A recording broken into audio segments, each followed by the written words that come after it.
To the family, my colleagues, the members of our great Capitol Police Force. Capitol Police officers are approached by hundreds of lost tourists a day. If you were one of the lucky ones, you'd bump into Officer Billy Evans. "Excuse me," they'd say. "Can I ask a question?" Billy would flash his wide smile, eyes full of mirth, and say, "But you already did."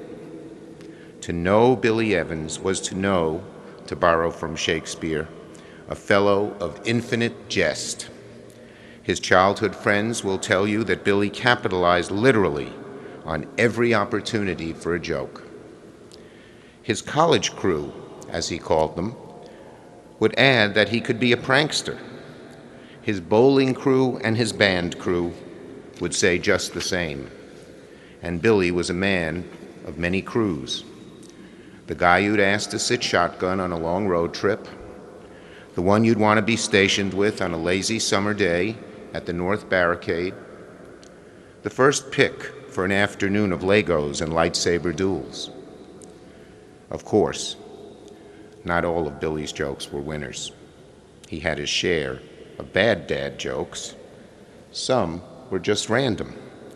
If a fellow officer asked Billy what he was up to, he'd be liable to reply, "Just thinking about my ideal weight if I was 8 feet tall."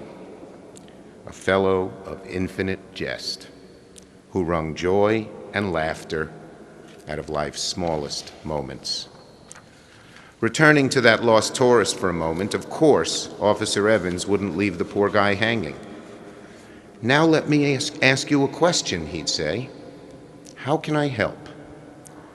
Summing up his life's mission in those 4 simple words. How can I help? How can I help my country? Join the Capitol Police Force.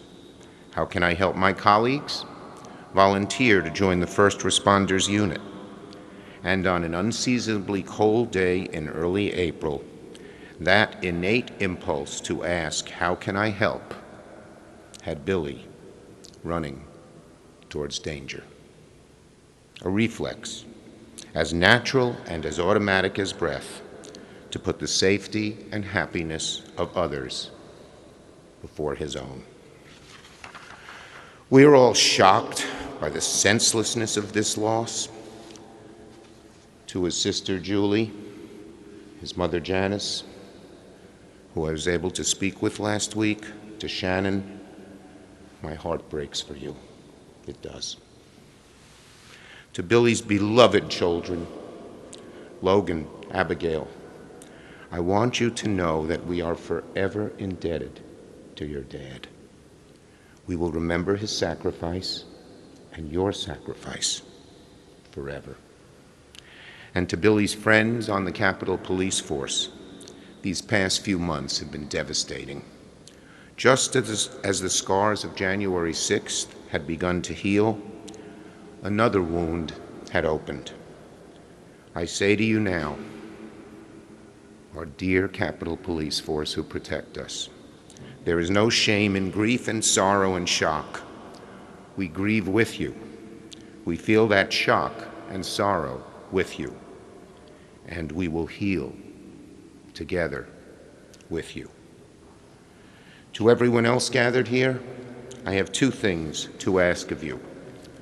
First, if you see an officer today, be like Billy and ask yourself, how can I help?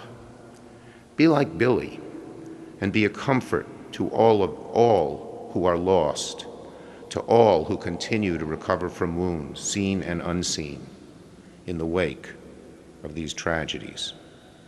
And second, I'd ask all of you to keep his memory alive. In the Jewish faith, we say, may their memory be a blessing. A blessing is something we remember and share and speak aloud.